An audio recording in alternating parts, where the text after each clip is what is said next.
Megalodon was the largest predator ocean life ever produced, big enough to crush a small car in one bite. Nothing alive during its 20-million-year reign was supposed to threaten it. Then researchers studying ordinary fossilized teeth, not hunting for evidence of violence, found something scratched into the enamel. What they uncovered pointed at an attacker nobody expected. The shark. Everyone assumes was untouchable. Otodus Megalodon showed up in the fossil record about 20 to 23 million years ago and stuck around for nearly 20 million years. It grew as long as 24 meters, close to 80 feet, based on a major 2025 study involving nearly 30 shark experts. That makes it about 4 times longer than the biggest great white shark ever measured and a few meters longer than the biggest whale shark ever recorded. It weighed as much as 94 tons and had a bite strong enough to crack the skeleton of a whale. Scientists believe it lived for a remarkably long time too, with estimates suggesting some individuals survived 88 to 100 years, giving a single shark decades to dominate its territory. For most of its existence, nothing in the ocean could challenge it directly. Its teeth, some longer than a hand, are almost the only proof it ever existed, since shark skeletons are made of cartilage that almost never survives as fossils. Concentrations of smaller juvenile teeth found at sites like the Gatun Formation in Panama suggest Megalodon used shallow coastal nurseries to raise its young, much like many sharks do today. Popular shows and documentaries love to paint this shark as an unstoppable killing machine that nothing could touch. The fossil record tells a messier story, one where Megalodon shared its world with other giants that were just as dangerous in different ways. One of those giants left teeth just as terrifying as Megalodon's own, and it came from an animal most people have never heard of. The whale built with a mouthful of weapons. In 2008, a group of researchers found a partial skull buried in rock formations in Peru. It belonged to an animal that would later be named Leviathan melvillei, a giant sperm whale that lived between about 9.9 and 8.9 million years ago, with some tooth evidence suggesting it or a close relative survived even later. Unlike modern sperm whales, which have no real upper teeth and suck up small prey, Leviathan had massive teeth in both its top and bottom jaws. Some of those teeth measured 36 centimeters, over a foot long, making them the longest biting teeth ever found in any animal. Leviathan grew to roughly 13.5 to 17.5 meters, in the same size range as many Megalodon, and researchers believe it hunted in pods like modern sperm whales do, likely to overpower large prey and defend against other predators. Its meals were thought to include baleen whales, seals, dolphins, turtles, giant squid, and other sharks. As a close relative of modern sperm whales, Leviathan is also believed to have had advanced cognitive abilities, meaning it may have relied on coordinated group tactics rather than a single overwhelming strike, stalking and pressuring prey over time instead of finishing a hunt in one attack. Scientists studying both animals agree they were hunting the same waters and likely the same food, whales large enough to feed a giant. That shared hunting ground raises an uncomfortable question that paleontologists still have not fully settled.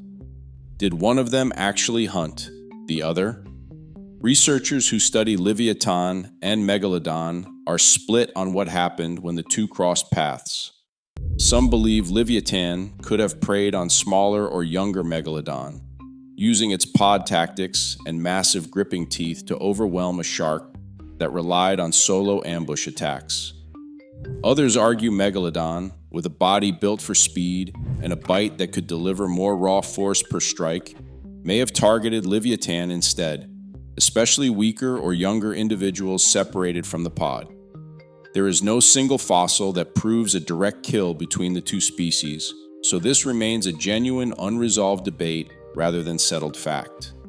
What almost every researcher agrees on is that these two giants pressured each other constantly. Leviathan and Megalodon were fighting over the same whales in the same waters, and neither one had the ocean to itself the way old documentaries suggest. Some scientists even suspect Leviathan hunted in pods partly to avoid Megalodon altogether, using numbers to protect itself from a predator it could not safely face alone. Mysteriously, both Leviathan and many of the large whale species it depended on vanished from the fossil record around the same general window of time, and that overlap connects directly to an even bigger threat that was closing in on Megalodon from a completely different direction. The rival with nearly identical teeth. While Leviathan pressured Megalodon in the deep water, a smaller and far more familiar predator was quietly spreading across the entire planet. The modern great white shark, Carcharodon carcharias, first appears in the fossil record with serrated teeth around 6 million years ago, limited to the Pacific Ocean. By roughly 4 million years ago, great whites had spread worldwide. Researchers led by paleontologist Robert Bessenecker at the College of Charleston argue this timing is not a coincidence. Great white sharks and Megalodon overlapped for a narrow window, roughly from 3.6 to 4 million years ago, and that overlap lines up almost exactly with when Megalodon disappears from the fossil record for good.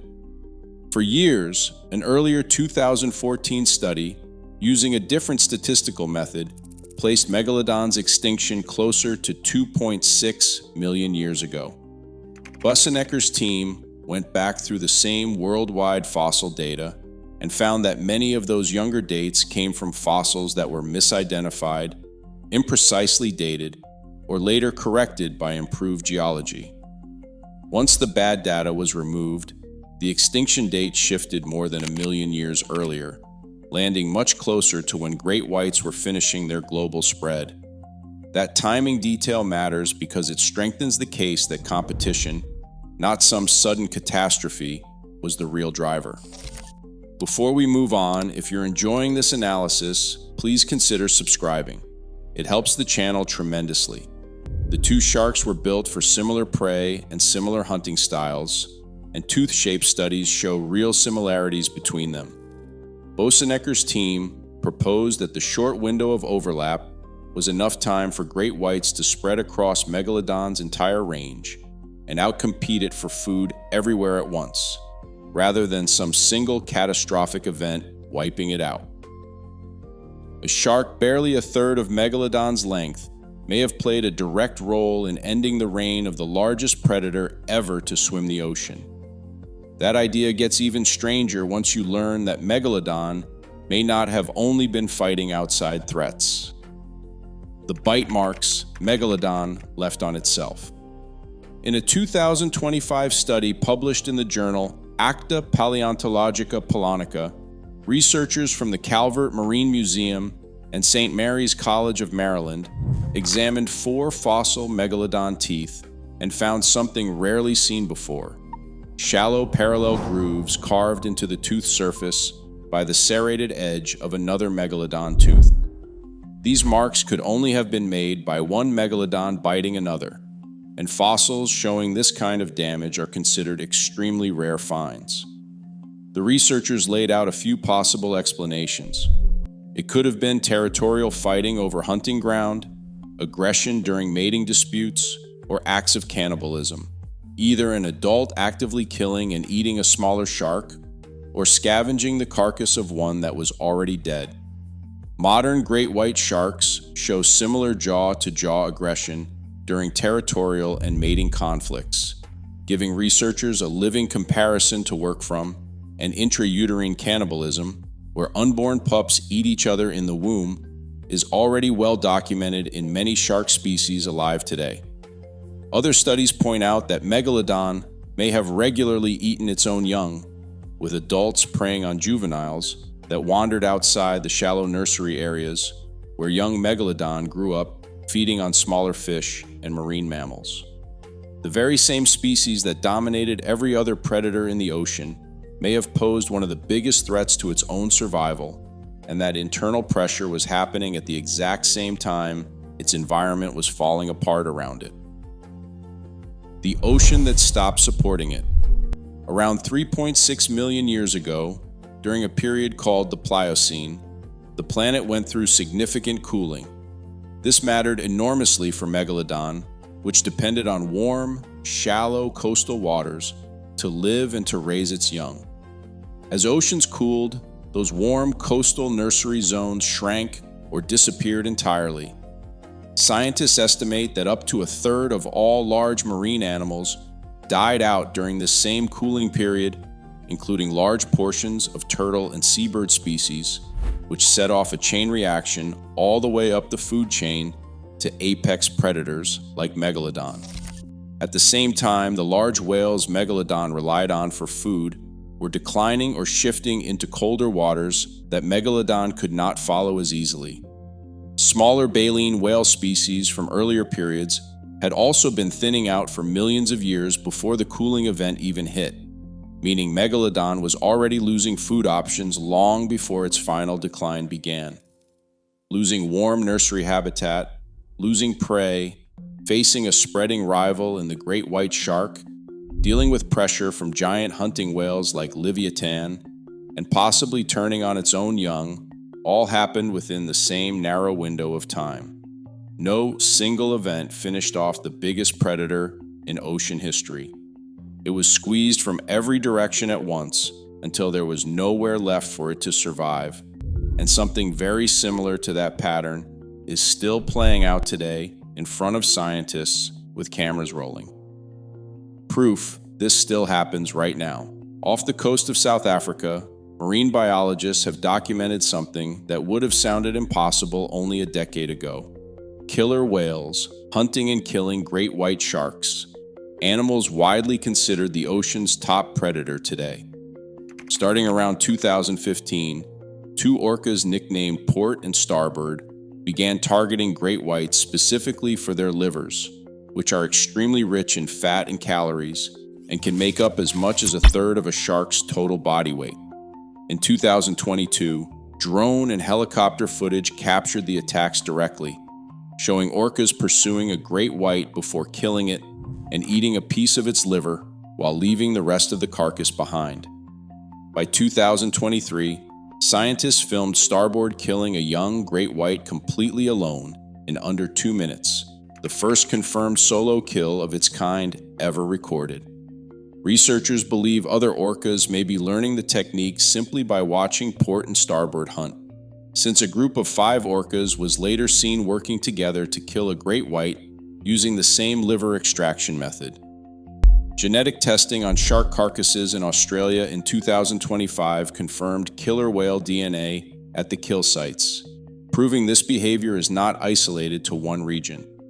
Researchers have also observed that great white sharks flee entire regions of coastline for months after an orca attack, sometimes not returning in the same numbers ever again.